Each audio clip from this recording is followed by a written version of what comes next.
Olá a todos, eu sou Everton de Oliveira, professor Água do Instituto Água Sustentável. E esse é o nosso programa Pompa, porque o mundo precisa de água. O mundo precisa de água e água está na nossa vida e a gente não vê, a gente só vê quando abre a torneira. Só que tem muita coisa antes da água chegar na torneira e tem muita gente que trabalha e que você nem sabe. Mesmo você que é da área técnica não sabe. E hoje eu tenho alguém aqui muito especial que tem um trabalho muito legal. Ela trabalha com divulgação científica, um talento impressionante. É a Márcia Cristina Bernardes Barbosa. Márcia Barbosa, ela é física, possui graduação, mestrado e doutorado pela URGS, a Federal do Rio Grande do Sul. Ela é professora e pesquisadora da URGS e atualmente é secretária de Políticas e Programas Estratégicos, uma das 4 secretarias que compõem o Ministério da Ciência, Tecnologia e Inovação, o MCTI, do governo federal. A Márcia foi considerada pela ONU uma das mulheres em 2020, uma das 7 cientistas que mudaram o mundo com seus trabalhos. Excelente, né? 7, número cabalístico. Depois você conta para a gente essa história aí, Márcia. Márcia, bem-vinda. Conta para a gente aí como é que começou e como é que você chegou nessa sua fantástica trajetória. Por favor, bem-vinda. Bem, eu sou filha da escola pública brasileira, então estudei lá no colégio desde a infância em escola pública, mas sempre com uma curiosidade, né? Eu queria entender como as coisas funcionavam. Então eu ficava fuçando, né, e tentando experimentar quando eu tinha alguma dúvida, com o apoio de alguns professores pacientes e que conseguiam dedicar algum tempo extra para mim, para eu ir montar um pequeno laboratório no colégio, ou experimentar em casa mesmo. E aquilo foi mostrando para mim a aventura que é ser cientista, uma paixão aventuresca. E aí vou para a universidade e resolvo fazer física teórica, né? Sigo essa trajetória, até que num certo momento da minha vida eu me penso, mas Márcia, como é que tu vai... Olha a água, olha essa molécula pequena que quando entra em qualquer sistema, ela esculhamba tudo. E ela tem mais de 70 comportamentos que ela vai ao contrário do que os outros materiais vão. Eu digo, eu tenho que entender isso. E bem honestamente, isso faz mais de 20 anos, eu pensei na hora, não, em um mês eu vou entender tudo. Né? Físico teórico é meio arrogante. Em um mês eu vou estar entendendo tudo sobre a água. E, na verdade, são 20 anos aprendendo cada dia uma nova maluquice da água e tentando entender como é que essa maluquice é responsável pelo aparecimento da vida, pelo comportamento da água subterrânea, pelo comportamento da água e da torneira da casa de cada um de nós, de como é que nós vamos obter mais água para o planeta. Todos esses questionamentos estão vinculados com essa maluquice da água. Muito legal. Mas como é que a água entrou na sua vida? Como é que você... Porque eu comecei a fazer física, eu larguei, fiz 2 anos de física, eu sou geólogo, né? E também fiz 2 anos de cinema e também larguei. Só que a única que eu terminei foi geologia, depois segui carreira de geólogo, mestrado, doutorado. Mas eu não lembro, a gente não tinha tanto experimento com água na física teórica, Não, no não. laboratório. Como é que você entrou? Porque na física eu não Pense, lembro quer de dizer, ter eu isso. sou física teórica, então eu faço contas. O que eram as contas, vamos colocar, chiques que as pessoas estavam fazendo?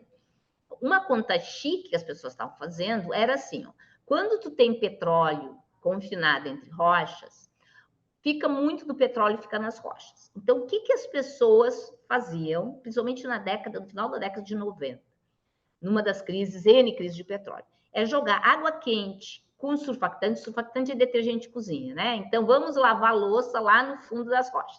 Tu joga água quente com o detergente e tu tira óleo, água quente e detergente. E tu quer separar essas coisas. Para separar, físicos teóricos fazem contas e dizem, olha, tu tem que usar essa quantidade de detergente, essa quantidade de água quente, e vai remover essa gordura e a gente remove assim. Então, a pergunta teórica que eu estava respondendo é como é que, em vez de lavar a louça, eu uso a mínima quantidade de detergente para separar o óleo das rochas. Quando a gente fazia essas perguntas, a gente usava modelos, que cientistas sempre usam modelos. visão intelectual do que é aquela coisa. E esses modelos, para a água, não funcionavam bem. Era um modelo que dizia a água é como tu imagina a água da casa de vocês. Olha, um copo d'água é uma coisa uniforme, homogênea, bonitinha. E essa visão uniforme, homogênea, bonitinha, gerava umas respostas meio ruins. E eu casquetado. Isso, verdade para remoção de petróleo, verdade quando tu quer estudar, por exemplo, o DNA numa solução e tu quer fazer alguma coisa com o DNA e a solução tem água nessa solução com sal. E tu quer estudar e tu de novo diz a água é homogênea que nem a água do copo. E dava errado. Tudo que eu olhava a água homogênea, dava errado. Eu digo, então tem uma coisa errada. Vou sentar e estudar essa água, aprender tudo sobre ela, e aí volto para esses sistemas mais complicados e chiques e poderosos, porque dão dinheiro. E aí que eu descobri que a água, ela não é essa coisa comum do copo d'água. Ela tem estrutura. E se tu não olha para a estrutura dela, o oxigênio e o hidrogênio, os hidrogênios, e tu consegue explicar isso bem em diferentes condições de temperatura e pressão, tu vai ter resposta errada. E assim, para entender isso, leva tempo, porque tu vai ter que ter bons modelos, tu vai ter que... E aí eu me movi para esse olhar. Vou dizer que foi uma mudança bem abrupta, porque antes o que eu fazia eram modelos analíticos, conta no papel e na mão.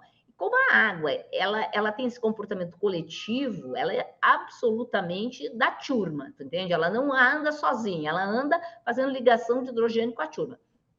Eu não posso fazer modelo analítico fácil. Então, eu tive que passar a fazer simulações. Então, assim, foi uma transição na minha vida, assim. Mudar tudo que eu fazia. Meus colegas diziam, tu é muito velha para fazer transições abruptas. E eu digo, isso não existe, não é, sabe? Não, eu sou jovem sempre há muito tempo, eu não sou velha. E aí fiz essa transição e entrei nesse mundo maravilhoso, que é o mundo de entender essas propriedades estranhas que a água tem em certas condições, quando confinada, quando baixa a temperatura, e comecei a entender que essa estranheza da água é que leva ao fascinante mundo da água. E assim, só para trazer uma coisa que todo mundo está acostumado no cotidiano e acha que é normal, se pegar um copo d'água e colocar gelo, o gelo flutua. Mas a fase sólida de quase qualquer outro material dentro de sua fase líquida afunda, tá? Então, o fato do gelo flutuar na água, que todos nós aqui achamos trinormal, não é trinormal. Por quê? Porque quando tu baixa a temperatura de qualquer material, ele faz isso aqui. Ele compacta, fica mais organizadinho, compacto, mais denso e afunda. A água, quando tu vai baixando a temperatura, ela faz isso, mas de repente ela faz isso. Ela se abre toda para acomodar as ligações de hidrogênio. Aí o gelo fica menos denso que a água líquida e flutua. Se vocês pensarem, essa propriedade é tão incrivelmente maravilhosa. Por quê? Porque se o gelo flutua em água e tu baixar a temperatura, eu formo uma camadinha de gelo em cima da água líquida. E toda a vida num rio, num lago, e no nosso planeta se preserva nessa água líquida com essa barreirinha de gelo em cima. Tá? Se a água fosse um líquido normal, ela congelaria de baixo para cima e matava tudo no caminho. Tá? Então, esta propriedade que vocês observam na casa de vocês, ela é responsável pela manutenção da vida. E hoje, quando se procura vida fora do nosso planeta, se procura gelo. Pensando embaixo desse gelo, pode ter água e nessa água ter vida. Então, só para entender a vida, entender a água nos outros, já vale a pena essa transição, esse trabalho que foi mudar a ferramenta, mudar tudo que eu fazia, mudar minha vida para me tornar uma apaixonada pela água. Muito legal, gostei demais dessa história. O mais interessante é o seguinte: o meu doutorado foi exatamente para a extração de fase residual de petróleo, alterando a tensão interfacial. Só que ao invés de usar surfactante, eu usava álcool, que também altera. Que é um outro esquema, que é É outro outro mistério. Gente, o álcool é um negócio muito doido. doido quando ele É, se mistura com a água. Porque assim, ó, se tu põe, vou falar sobre uma quantidade que vocês nunca ouviram falar, chama-se calor específico. Calor específico é quanto calor tu tem que dar para uma coisa para subir o grau a temperatura. Calor específico é a propriedade mais importante quando a gente está cozinhando, porque a gente quer que suba a temperatura daquilo que a gente está cozinhando. Então, o calor específico da panela, tudo é super importante para cozinhar, porque tu quer que suba a temperatura. A água tem um calor específico alto, que quer dizer que tu tem que dar muito calor, tá? Para subir a temperatura. Mas se tu colocar umas gotinhas de álcool, fica pior ainda. Vocês notam que o álcool teria que ficar melhor, porque era para misturar qualquer coisa para romper as ligações, né, da água e ficar mais fácil aquecer. Mas não, o álcool, tu põe um pouquinho de álcool, ele faz com que a água fique mais organizada ainda.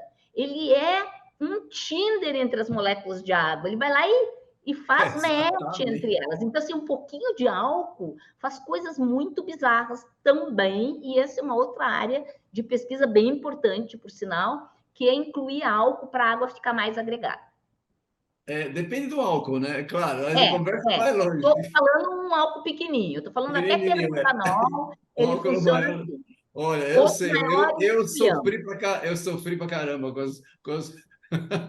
mas é muito legal, é muito legal. Mas no final das contas, só para terminar esse assunto, a tensão superficial é difícil a gente, na verdade, lá no meio poroso, acaba complicando, porque o fluxo é praticamente laminar, você não tem quase, você vai ser controlado por difusão, aí é uma enrolação, né? Mas não estamos aqui para falar disso hoje, né? Mas olha que coisa interessante, você também começou a mesma coisa que eu, que bacana, muito bom. Vamos falar de outro assunto. Você fez parte de um trabalho realizado pelo SESC do Rio de Janeiro, que é webséries As Maluquices da Água com as Mulheres na Ciência. O título já é, digamos assim, instigante, né? Conta um pouquinho para a gente como é que é esse projeto diferente aí e como despertar, além disso, o interesse desse tema água com as crianças. Você trabalha com crianças, que é difícil. Conta para a gente aí. Vou dizer assim, o desafio foi um desafio que eu diria que poucos cientistas iam gostar muito, que era conversar com crianças da faixa etária de 5, 8, 10 anos, com perguntas que eles iriam mandar, as crianças iriam mandar, a partir de falas e eu com palestras, e eu ia construir respostas sobre isso. Quem já trabalhou com crianças sabe que as perguntas saem absolutamente aleatórias, fascinantemente interessantes, mas tu não pode dar uma resposta complicada. A resposta tem que ser de uma maneira que a criança entenda, senão ela vai desinteressar por aquele assunto. Então, para qualquer cientista, este é um grande desafio. Tá? Eu recebi as perguntas, e as perguntas eram maravilhosas, eram perguntas desde por que o mar em diferentes praias do Rio de Janeiro tinha cor distinta, entende? Perguntas super fascinantes. Ao mesmo tempo, essas crianças começaram a ficar interessadas com água e viraram detetives da água. Me mandavam vídeos deles procurando vazamentos dentro de casa, o desperdício de água, sabe assim? Viraram pessoas que compreenderam que essa questão da água é uma questão integrada na sociedade, tá? E por que junto com as maluquices da água, tinha mulheres na ciência? Na verdade, além de ser uma cientista de física teórica que trabalha com água, eu sou uma pessoa que faz pesquisa na área de mulheres na ciência. Tá? Além de um dado, eu sou uma mulher na ciência, eu digo, eu sou um dado. Além de ser um dado, eu também sou uma pessoa que pesquisa essa área. E é muito claro na área de mulheres na ciência como o estereótipo, ou seja, aquela imaginação de que cientista é aquela pessoa sisuda, com uma barba, cabelo espigado e que se veste mal, afasta muita gente da ciência, mas notadamente afasta as meninas da ciência nesse tipo de sociedade que a gente vive, em que as meninas têm que ser chiques, bonitas, lindas, etc. Tá? Então, foi uma oportunidade de mostrar que ciência é divertida, que mulheres com qualquer cara podem fazer ciência, tá? É um espaço para as mulheres, e para conectar essa coisa da ciência, da física teórica, com algo que é importante para a vida das pessoas. tá? A visão de que a gente está fazendo alguma coisa, que olha para a sociedade e dá respostas concretas para a sociedade, é um atrator para as crianças. Acreditem, porque é verdade, as crianças querem fazer algo que tenha substância e significado, mais notadamente para as mulheres. As mulheres têm um treinamento por formação, uma preocupação social importante. Então, dizer, olha, eu estou fazendo essa área de pesquisa e aí fazer ciência num país como o Brasil e olhar a questão de água no país como o Brasil é algo que tem uma importância e uma relevância. Fiquei muito contente de fazer, foram vários momentos e várias gravações. Depois foi apresentado até num festival em Portugal, eu fiquei super contente, o pessoal ficou animadíssimo. Mas vou te dizer que a coisa que mais me encantou de tudo foram os vídeos por WhatsApp das crianças, porque isso mostra que temos esperança, que vamos ter uma geração aí na frente que vai estar fazendo ciência, pensando em ciência, confiando Sim. em ciência, para que a gente possa desenvolver o país. Muito legal, muito legal. Mas como é que é o projeto? Como é que as pessoas que estão vendo aqui podem assistir? É uma gravação, tá? E ele está acessível por YouTube. Então, assim, são várias entrevistas, né? Uma só sobre mulheres, uma outra com algum grupo de perguntas, uma outra. Foram separados em grupos de perguntas que eu respondo. Essas perguntas foram todas enviadas pelas crianças, então elas são bem desafiadoras. Depois eu posso passar o link de cada um desses Vocês episódios. podem clicar, o link vai estar aqui embaixo aqui do vídeo, é só vocês olharem aí embaixo, que vocês já podem clicar Mas, e assim, assistir. é absurdamente desafiador. E olha que eu sou uma pessoa da minha área de pesquisa que está acostumada a dar palestra para prêmio Nobel da minha área, e não é tão difícil quanto responder a pergunta das crianças. É, falar para quem entende a parte da ciência, para a gente, né, que é cientista, em geral, é mais confortável, né?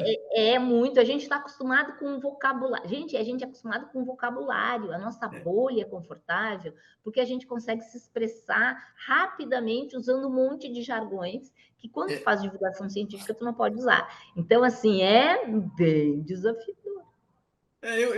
essa história, eu tenho um trabalho que a gente está produzindo livros para distribuição gratuita, livros de água subterrânea. Estamos fazendo mundial, é uma ONG lá no Canadá que eu trabalho, e a gente já produziu vários livros. E os livros são traduzidos por voluntários também, né? Para distribuição gratuita. E essa é uma insistência que eu particularmente tenho, você falou de jargão. Jargão é um negócio difícil da gente fazer, de sair da nossa bolha, mas por outro lado, ele tem um valor específico. Ele aumenta muito o valor da nossa língua, porque ele cresce a quantidade de vocabulário que a gente usa. Porque em ciência, uma palavra, né, o nosso jargão, ele tem um significado muito específico, não é isso? Então, ele faz crescer a língua. Então, eu acho que é muito bom usar língua científica traduzida, né, para criar o conceito, as pessoas entenderem, e, ao mesmo tempo, por outro lado, trabalhar com comunicação científica, que é o contrário, né? Então, quebrar esse jargão para um público maior. Não é muito legal, mas é bem isso que você falou mesmo. Escuta, deixa eu fazer uma pergunta. E esse prêmio L'Oréal aí? Para mim, prêmio L'Oréal é coisa de modelo. Cabelo. Exatamente, é como Não, meu cabelo, olha a esse minha voz. prêmio, esse prêmio ele Conta existe pra há muito. gente, como é que foi importante? Conta o que é esse prêmio aí para mim. É Uma assim, física ganhar prêmio L'Oréal, novidade, novidade. vou dizer assim, a L'Oréal já há muitos anos, acho que são 25 anos, ela escolhe anualmente 5 mulheres no mundo, uma por continente, e dá um prêmio pela contribuição científica dessas mulheres, tá? Legal. Então, um ano é para a área de biológicas e outro ano é para a área mais de exatas e da terra, essa outra área. Por muito tempo, eu sou uma militante feminista, então por algum tempo até participei do júri desse prêmio para ajudar a divulgar mais o prêmio, etc. E, finalmente, em 2013, eu ganhei, eu fui agraciada pelo prêmio, porque eu descobri, via essa computação que eu faço, essa modelagem, eu descobri que quando tu pega a água e tu dá uma espremida nela, tá? Imagina, pegar um material e fazer isso aqui com o material, que em vez da água ficar mais paradinha, né? Quando tu tá, pensa assim, eu vou enchendo um ônibus, né? E as pessoas ficam menos móveis no ônibus, que está muito cheio, muito apertado. Que a água, ela passa a andar mais depressa, se mover mais depressa quando tu confinas a água desse jeito, e que o mecanismo para ela fazer isso é que, como a água, as moléculas de água se ligam entre elas com uma coisa chamada ligação de hidrogênio. Não é uma ligação fortona, ela é mais razoavelmente forte. Então, a água o tempo todo quer estar ligada com outra molécula. Então, quando tu aperta ela, tu gera mais vizinhos para cada molécula de água e ela consegue andar mais rápido por isso, porque ela tem mais gente para se ligar, como se num ônibus muito cheio, para tu te mover rápido, tu fosse te segurando nos ombros das pessoas em volta. A ligação de urgência seria segurar no ônibus mais gente para segurar mais rápido o âmbito. Então, a gente desvendou o mecanismo desse fenômeno que acontece em água em diversas situações, quando tu empacota ela, que ela começa a se mover mais rápido. Esse prêmio, então, vocês imaginam, é uma grande empresa, o prêmio é de $100.000, a gente recebe esse prêmio em Paris, uma semana inteira de festejos, em que enchem as ruas de Paris com fotos das ganhadoras, substituem as fotos das modelos pelas ganhadoras e colocam um painel no teto do Charles de Gaulle, que é o aeroporto, com as fotos. Tem uma mobilização de imprensa inacreditável, tá? E um evento super chique. Tá? Então, dá uma visibilidade ao trabalho dessas mulheres imenso, tá? Só que, historicamente, as mulheres que ganham o prêmio são cientistas de bancada, não estão nem aí com essa história de mulheres na ciência, que não era o meu caso, tá? Eu sou uma cientista, eu faço a pesquisa científica, mas, ao mesmo tempo, eu sou uma militante pela questão de mulheres na ciência. Foi um diferencial, e um diferencial que mobilizou bastante, vamos dizer assim, porque junto com falar da minha ciência, eu dizia, mas peraí, deixa eu explicar para vocês a importância de ter mais mulheres na ciência. Na verdade, quando eu recebo o prêmio, eu tinha um tempinho bem curtinho, que a L'Oréal não queria que a gente falasse muito de ciência, um tempinho bem curtinho para fazer uma fala, e eu optei por contar uma história verídica. Um dia, um jornalista veio e me perguntou, Márcia, o que uma pessoa sente quando faz uma descoberta científica? Tá? E eu disse, olha, quando tu está fazendo ciência, é um processo que tu quer responder uma pergunta. Então, tu vai por um caminho, por outro caminho, por outro caminho, e vai até aquele momento que tu chega lá. Esse momento é um orgasmo. Quando eu digo isso, assim, a sala cai na gargalhada, vocês devem imaginar, param de rir, eu disse, vejam só, as mulheres são só 30% dos cientistas, então nós estamos excluindo as mulheres de um sentimento muito maravilhoso, que é o sentimento da descoberta. Então, assim, trazer essa mensagem junto com o fazer a ciência, da necessidade de diversidade, foi bastante importante. Na minha vida como cientista, foi uma grande oportunidade de falar. Eu dei muita entrevista, rádio, TV no Brasil. Nossa, minha família saiu na revista Caras, gente. Na revista Caras. Você foi para o Castelo? Foi para o Castelo? Não fui para o Castelo, mas eles mandaram jornalistas para fotografar a festa, que é uma festa chiquésima. Ótimo. E pude falar muito de ciência e de mulheres na ciência. E naquele ano, eu não vou dizer que tem relação, mas naquele ano eu entro para a Academia Brasileira de Ciências, tá? Que é um marco, tá? Ganho o prêmio Cláudia, que também dá um impacto enorme, porque tu sai na revista Cláudia, que é uma coisa que tu entende assim, eu consigo atingir um público no qual eu jamais chegaria. Você não entrar, exatamente, super difícil. Deixa eu te dizer uma história que nasce também deste prêmio. Esses dias a gente coordena aqui no Ministério um projeto Antártica, né? E eu fui conversar com o almirante que coordena, e o almirante disse, olha, há 10 anos atrás, tu provocou uma saia justa com a minha filha de 10 anos. Ela leu uma entrevista tua, porque eu tenho mania de dizer, as pessoas perguntam, o que precisa para ser um cientista? E eu digo, são 3 T's. É trabalho, é talento e tesão, porque sem tesão tu não consegue fazer nada nessa vida. Não anda. E ela leu, o menino de 10 anos leu e virou, pai, o que é tesão? E ele dizendo, mas que hoje em dia ela já é uma adulta e ela está fazendo ciências sociais. Ou seja, me permitiu chegar a um público que eu nunca chegaria como uma cientista de exatas. Então, é um prêmio que abre para outro alcance da população, e aí vem um C. Se tu utilizares esse instrumento. Porque muitas das cientistas ganharam o prêmio, pegaram o dinheiro, foram para casa e não queriam falar com ninguém da imprensa. Ou não conseguiam falar com ninguém da imprensa. Não consegue. Tanto que todas as 5 agraciadas foram entrevistadas, tá? Mas a única que saiu com matéria de página inteira fui eu no Le Figaro. Le Figaro dedicou uma página inteira sobre o trabalho de água e sobre o meu trabalho em gênero. Então, assim, a gente tem que, como cientista, também saber usar as oportunidades de falar com esse outro público. E esse público é importante, porque vão ser os futuros cientistas, são as pessoas que pagam o imposto, que pagam a minha pesquisa, que vão dar apoio quando eu for lá e dizer, olha, eu preciso de mais mulheres, eu preciso de mais dinheiro para pesquisa. Então, assim, essa interface com o público em geral, que esse tipo de prêmio te dá, é muito relevante. É verdade, é verdade. Eu sei, porque eu trabalhando com divulgação científica, é difícil sair do nosso grupo, muito difícil alcançar um público maior. Para você. E deixa eu fazer uma pergunta. E você conseguiu, porque assim, a gente ganha uma visibilidade, só que essa visibilidade, em geral, ela é efêmera. Você usa ali, né?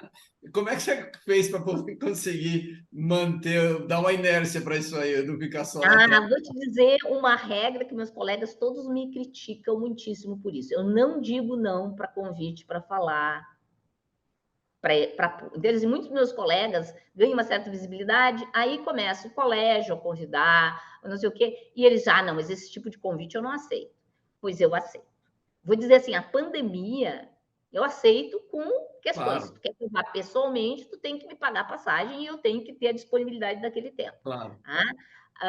Durante a pandemia, como tudo era online, eu virei de graça, né? Então, minha vida durante a pandemia era sentada na frente do computador, saindo de uma palestra numa escolinha não sei aonde, para outra escola não sei aonde, e vou dizer, não me arrependo de tentar, pelo menos, aceitar todos os convites, porque eu acho que animar a população sobre a importância do conhecimento, a importância da pesquisa no Brasil, a importância da diversidade nessa pesquisa, merece uma atenção de nós que fazemos ciência.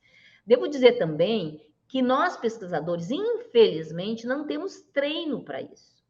É Ou na verdade. minha e na tua também. A gente não teve aula de falar em público. E a Não, gente dá aula. Nossa, dá aula e não aprendeu a falar em público. A gente não aprende a falar em público. A gente não aprende a se expressar. A gente não tem uma aulinha de teatro para não. saber o domínio de Onde palco, pôr as mãos? Não tem? onde pôr as mãos, para É, saber que, por exemplo, a comunicação num palco é diferente dessa que a gente está fazendo agora. Eu digo claro. que a palestra presencial é teatro, a palestra online é cinema. Tá? Então, são coisas distintas, com técnicas distintas, que a gente em nenhum momento aprende. Então, assim, temos que ter mais cientistas, ou mais professores, ou mais pessoas fazendo divulgação científica? Sim, mas a gente precisa aprender a fazer. Concordo completamente. Eu não consigo concordar mais com o que você está falando. Eu não canso de falar. Eu também faço a mesma coisa. Dou palestra, alguém convida, eu tento me esforçar para fazer, porque só assim você consegue fazer a mensagem chegar. Não tem jeito, né? E a mesma coisa, também acho que a gente tem que aprender a se expressar, tem que ver como é que você falou, ouvir o que você falou para ver se de fato deu certo, perguntar, fazer pesquisa para saber a percepção que está gerando. Que para a gente muitas vezes parece claro, mas para quem você falou, não colou, né? Não É bem colou. assim. Isso aí, não rolou. E você tem que refaz, aprende, faz de novo, treina. É isso mesmo, muito legal, muito legal. Eu já sei. Como eu fiz um congresso, fui presidente do congresso agora semana passada. Eu vou convidar você para participar em congresso. Adoro gente que gosta de falar e capricha. Vou chamar, pode deixar que você está na lista já. Ainda mais que é especialista em água, melhor ainda, né? Não tem problema nenhum. Vai ser ótimo. Conta pra gente, e agora esse seu cargo aí? Você é secretária de Políticas e Programas Estratégicos. Que diabo é isso? É uma das 4 secretarias, né, do MCTI, né? Fala um pouco pra gente, explica o que que Tá, você então assim, faz. para vocês entenderem como é que o MCTI está distribuído, né? A gente tem uma secretaria executiva, que é que meio que olha tudo, olha, coordena tudo e que é responsável por conduzir o grande fundo que a gente liberou depois desses 4 anos aprisionados, que é a FNDCT. Depois eu tenho uma secretaria responsável pela divulgação científica, olha, legal, o Ministério está pensando nesse assunto. Uma outra secretaria responsável pela lei do bem. Lei do bem são assim, impostos, né? O uso de impostos que as empresas são liberadas para fazer ciência, que é muito legal, e uma outra que é a lei de informática. E essa Secretaria de Políticas e Programas Estratégicos, que basicamente cuida de todas as áreas de ciência. Então, olha o desafio. Eu tenho que olhar saúde, meio ambiente, sustentabilidade, ciências exatas, ciências sociais, clima, tá? Olhar todos esses aspectos e pensar em programas e, particularmente, pensar programas em parceria com outros ministérios. Por exemplo, um dos nossos temas é agro. Então, eu tenho que ir lá conversar com o Ministério da Agricultura, com a Embrapa. Outro tema é saúde. Eu tenho que conversar com o Ministério da Saúde. Qual é o nosso olhar? O Ministério da Saúde vai pensar em políticas para a saúde pública. Nós vamos pensar qual é a ciência básica, o desenvolvimento científico básico que a gente tem que desenvolver para chegar a ter alguma coisa para a área de saúde. Nós acabamos de lançar um edital agora para analisar a saúde mental do brasileiro, tá? E da brasileira. Por quê? Porque todo mundo está notando que pós-pandemia aumentou o estresse nessa área. Então, a área de saúde quer soluções. Sim. Nós queremos entender a ciência básica, onde é que está o problema. Então, nós estamos lançando um edital para os pesquisadores do Brasil olharem, que a gente olhar em grupos de pessoas, fazer uma análise, né, de como é que está a saúde mental. Um outro edital que tem a ver, por exemplo, com o Ministério da Saúde, é que nós lançamos um edital sobre síndrome de Down. Tá? Síndrome de Down é uma doença bastante séria, mas que tem uma característica interessante. É um grupo de pessoas que tem, de forma muito mais cedo, um grupo de doenças como a demência. Então, analisar algumas características do Down para ajudar essa população, mas ao mesmo tempo entender outras doenças que são tipicamente acontecendo mais cedo, vai nos ajudar a trazer respostas para N respostas científicas, olhar toda a parte genética, né, e de onde vem esse problema, como é que ele se associa com demência, é importante. Então, tá vendo assim, que a gente olha coisas que têm interface. No meio ambiente nem se fala, né? O Ministério do Meio Ambiente é nosso parceirão, porque a Ótimo. gente produz todo o relatório científico da emissão de carbono. Então, nós construímos um relatório de quanto emite cada setor econômico do Brasil. Nós usamos ciência para monitorar o desmatamento na Amazônia, mas não só o desmatamento. A gente tem um mecanismo científico, que é a TerraClass, que é rodado no INPE, que diz o que está sendo plantado em cada pedacinho do Brasil. Que, vamos dizer assim, ao mesmo tempo que responde questões do meio ambiente, responde questões da agricultura.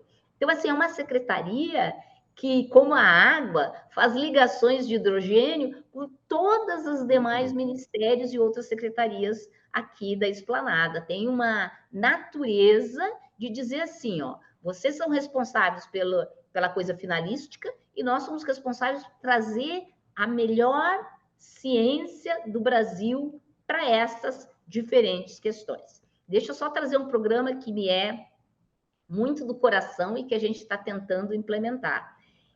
Nós queremos ter, não sei se vocês acompanharam pela imprensa, mas a Índia conseguiu mandar uma missão lunar. Nós queremos fazer uma missão espacial, que a gente chama de ciência no espaço, para acompanhar experimentos feitos no espaço. Não é só mandar um astronauta para passear, mas fazer um cientista ou uma cientista ir para o espaço fazer experimento.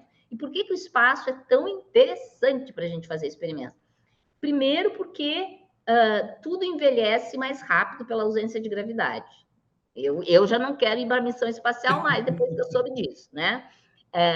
Algumas coisas, quando tu volta para a Terra, recupera, mas não é muito certo o que acontece com as nossas células neuronais. Então, um experimento que a gente quer fazer é levar células neuronais, dessas que vêm de célula-tronco, e testar o envelhecimento e medicamentos para envelhecimento no espaço. Outra questão é tentar fazer uma agricultura para o espaço. Se algum momento a gente for colonizar a Lua ou para outro lugar, a gente precisa, na ausência de gravidade, conseguir plantar. Então, nós estamos pensando em experimentos espaciais. Estamos ainda atrás do tempo, né, para fazer esse desafio, estamos em conversas com a NASA, mas assim, vamos sim tocar esse projeto, que é um projeto disruptivo, que vai colocar brasileiros e brasileiras no espaço, fazendo uma ciência de total fronteira que vai levar a gente a melhorar a vida da gente.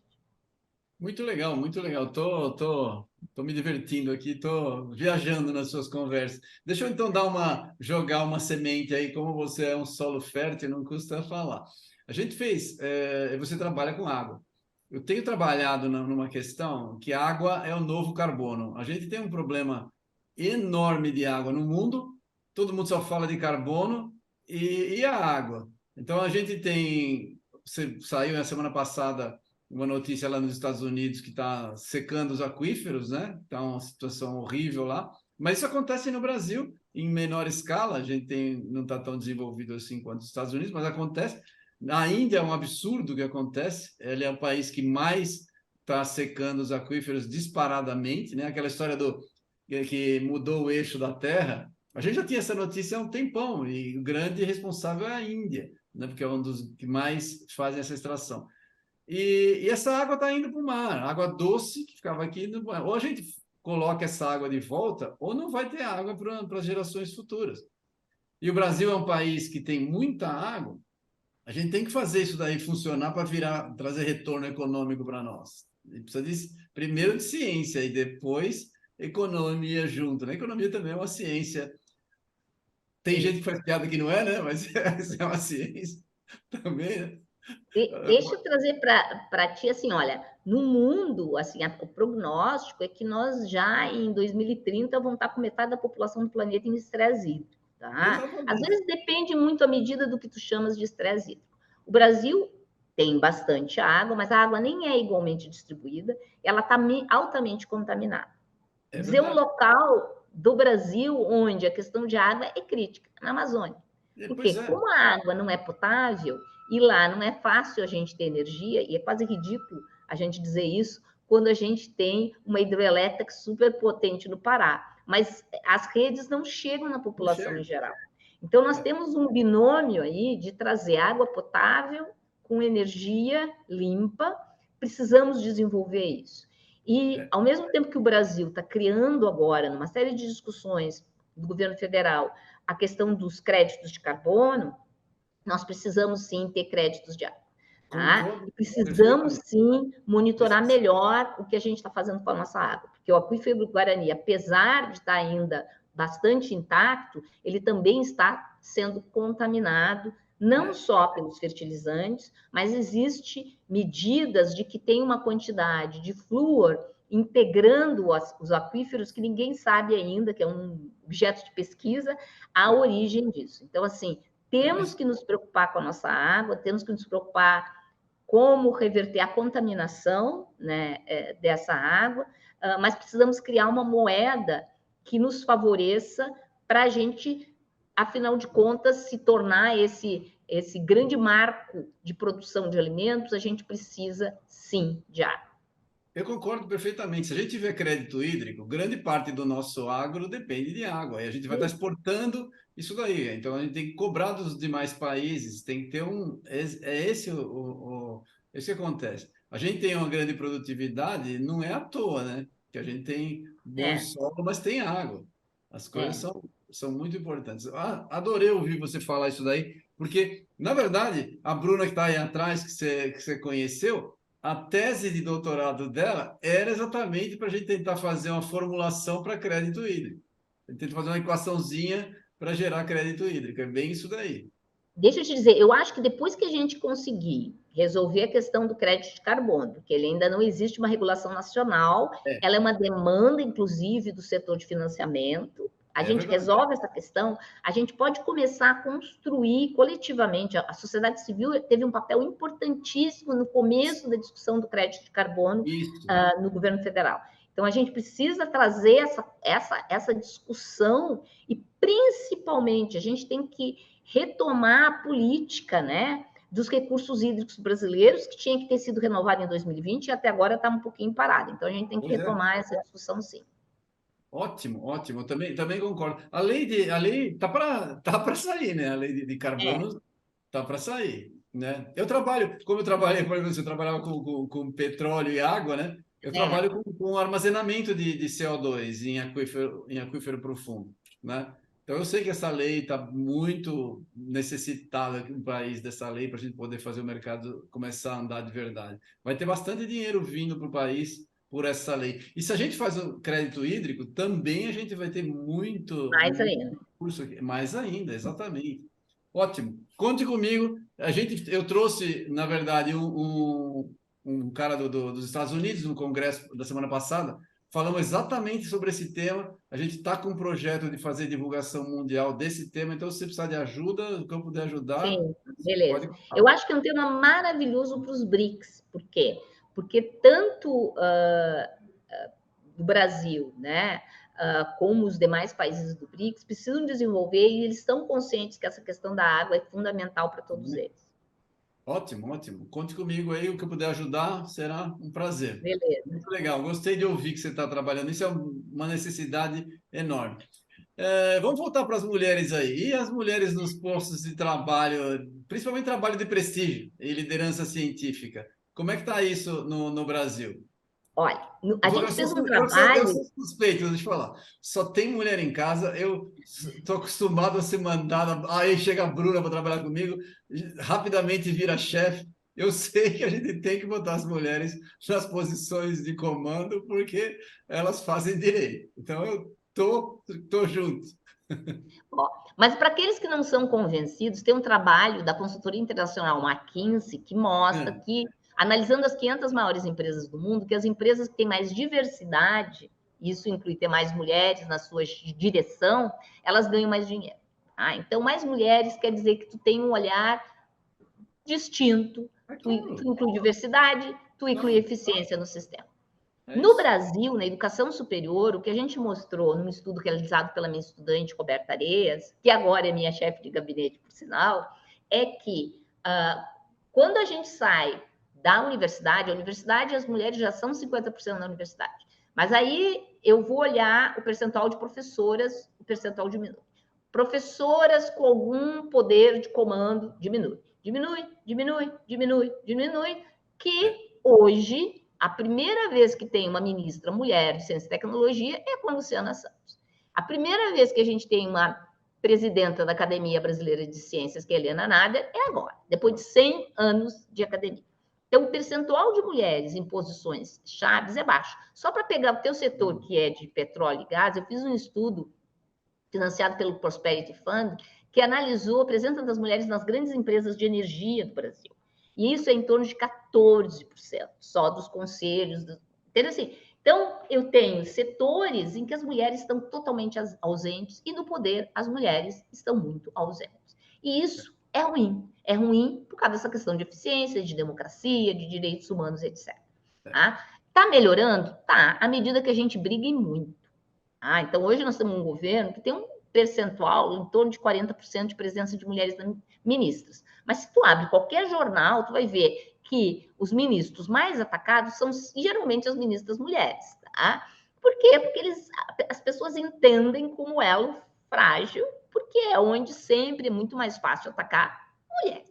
Né? Então, nós temos que ter esse reconhecimento, né, de que estamos com muita pressão avançando, mas que não podemos deixar de fazer pressão. Sinto muito informar para minhas colegas que gostariam de só, bom, cheguei lá, chega, né? Não é Não tem, assim. A tem isso. briga é contínua.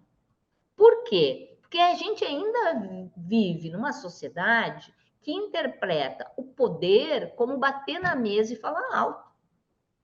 Sinto muito. E basta ver uma sessão do Congresso para vocês verem como essa é a dinâmica que, inclusive, é imposta às mulheres. E quando, na verdade, quando tu traz diversidade, tu quer trazer aquela pessoa que é mais quieta, aquela pessoa que traz a ideia de um jeito mais suave, que traz as ideias sem precisar ter que bater na mesa e gritar e interromper o outro ou a outra. Tá? Então, se queremos realmente abraçar a diversidade, nós temos que lutar para que essas pessoas, que normalmente são colocadas no final da fila, mas que têm a competência, que têm o conhecimento, elas estejam no primeiro lugar da fila. Precisamos, sim, trazer diversidade para a equação. Precisamos, sim, nas progressões e promoções, colocar medidas compensatórias. Porque se a gente começa a usar numerologia para avaliar as pessoas, as mulheres, porque tem que trabalhar 10 horas a mais por semana em afazeres domésticos, os homens, dado de IBGE, porque são as maiores responsáveis pelo cuidado dos filhos, mesmo na carreira acadêmica, dado do movimento Parenting Science, que foram as mais afetadas no mundo científico pela pandemia, novamente, dado do Parenting Science, elas nunca vão ter chance. Então, precisamos estabelecer na nossa rotina de progressão medidas compensatórias para, enquanto a gente não mudar essa sociedade que coloca o cuidar da casa, da família, dos idosos para as mulheres, e com isso elas consomem um tempo nisso e não conseguem ter a mesma número produtivo e por isso não conseguem subir, medidas compensatórias, ou o que nos Estados Unidos é conhecido como ação afirmativa. Sim, precisamos de medidas compensatórias ou ação afirmativa, senão nós não vamos conseguir reverter esse problema. Porque só quando nós tivermos mulheres, negros e negras no topo é que nós vamos ser capazes de reverter a situação de um país que ainda é governado por um grupo de homens brancos vindo da classe mais alta brasileira. É verdade, é verdade. Eu sou um homem branco, eu não vim da classe mais alta. Não, mas hoje eu tô em baixa, né? Porque eu sou um homem branco. Mas tudo bem, você tem razão, não adianta querer ficar discutindo com algo que tem que ser feito. Eu concordo, tem muito o que conversar. Deixa eu falar uma coisa para você, o nosso tempo está indo rápido, você fala muito bem, e eu estou me divertindo aqui. A gente criou aqui no Instituto o Professor Água para a gente tentar fazer divulgação científica. Como é que você vê? Existe alguma chance da gente trabalhar junto? Porque a gente quer fazer divulgação, se a gente puder ajudar, por favor, pensa aí. Nossa, com Várias certeza. ideias. Mas eu acho que aqui a secretaria adequada é a do Inácio Arruda. Posso fazer ponte para vocês irem conversar, porque eu acho que é bem importante a gente estar presente, principalmente agora que está chegando em outubro, onde a gente vai ter a Semana Nacional de Ciência e Tecnologia, estar presente com esse tipo de instrumento. Nós temos que usar variedade, só aquela coisa, assim, eu acho assim, as nossas salas de aula, aborrecentes, essa coisa do professor e professora lá na frente, naquela linha de montagem das cadeirinhas atrás, tão século XIX, tá? Tem que ser transformada. A gente tem que adicionar outras dinâmicas a nossas formas de aprendizagem. Já estou me metendo no Ministério da Educação. Mas tudo bem, faz parte de mim ser... Você é educadora, no final das contas. Eu sou educadora, sou professora, e assim, eu acho que a gente precisa utilizar os outros instrumentos, e mídias são instrumentos fascinantes. Sim. Deixa eu dizer uma coisa que quando eu dou aula, eu utilizo. Eu sempre que dou aula, eu provoco meus estudantes a fazer postagens de Instagram sobre determinados conteúdos da área que eles estão aprendendo da disciplina. É uma diversão, eles aprendem um monte, e eu acredito que a sociedade aprenda também. Eu concordo, faço a mesma coisa, falo para eles fazerem postagem, porque tem uma coisa interessante, eu sempre faço uma piadinha com água, eu até escrevi uma vez um artigo, que água não é sexy, né? Então, o pessoal não se interessa, não é, quando eu falo, até falo piada, não é camiseta molhada, né? Que camiseta molhada Aí já é outra história. A água não atrai atenção, ela está no dia a dia, as pessoas não pensam, mas não é que ela não atrai atenção, porque a gente não a torna interessante. Então, é o nosso trabalho mostrar que tem um monte de fenômenos. É quando você falou da água lá, de andando de ônibus, não sei o quê, você torna o assunto interessante. E mais, você traz a informação, uma informação técnica, né? Que a molécula da água lá tem um comportamento na fonte de hidrogênio, mas você traz para uma pessoa que não entende, ela é capaz de entender. É a história do Richard Feynman, né? Você É. não consegue explicar para uma criança porque você não entendeu o que você está querendo explicar, não é isso? Então, Por esse isso é que eu provoco os meus alunos a utilizarem o Instagram como instrumento, porque se tu consegues explicar em 5 slides no Instagram um determinado tema, significa que tu tens um domínio sobre aquele tema muito grande, é né? isso. Então é isso que a gente tenta fazer, ao mesmo tempo que tem que se trazer a ciência para a sua fronteira. Nossa, imagina o desafio que eu estou colocando nas costas dos diferentes pesquisadores e professores. Estou dizendo, olha, tem que comunicar bem, mas, além disso, o nosso grande desafio brasileiro é trazer a ciência do Brasil para a fronteira. A gente precisa estar Fronteira. protagonizando É isso aí. o conhecimento também. Então, mas é o desafio da vida de cada brasileiro e brasileira, seja na ciência, nas empresas, na educação. A gente não pode exigir menos do que ser muito protagonista. Eu concordo, eu concordo. Qual a graça se não tem desafio? Qual a graça da vida sem desafio, né?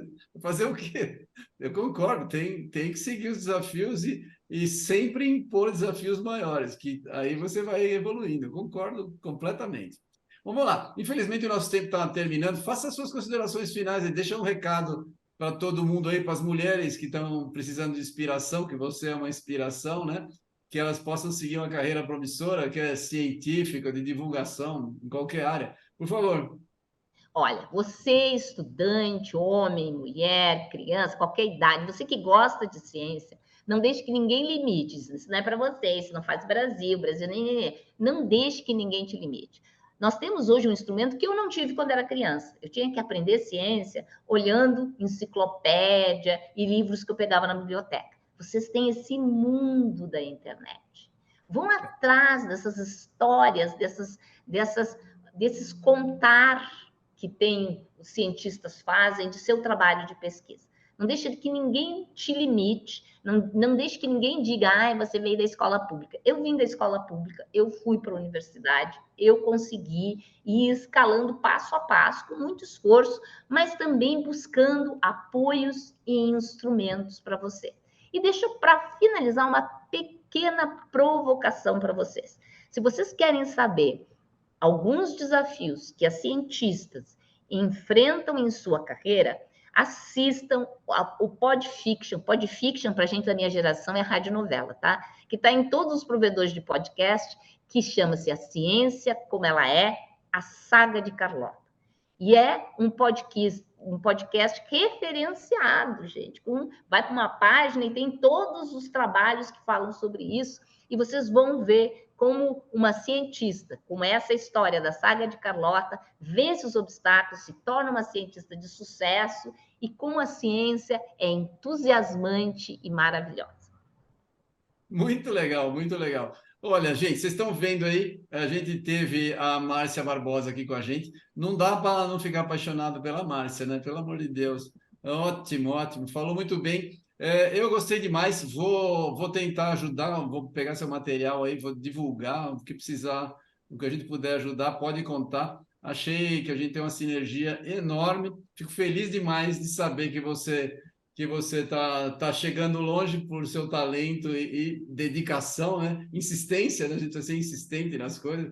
Qualquer cientista sem insistência não vai longe, né? Fiquei muito feliz, muito obrigado, parabéns de novo pelo seu trabalho. A gente vai fazer uma divulgação enorme, o máximo que a gente puder ajudar. Obrigado, gente. Obrigado. Obrigada, tchauzinho.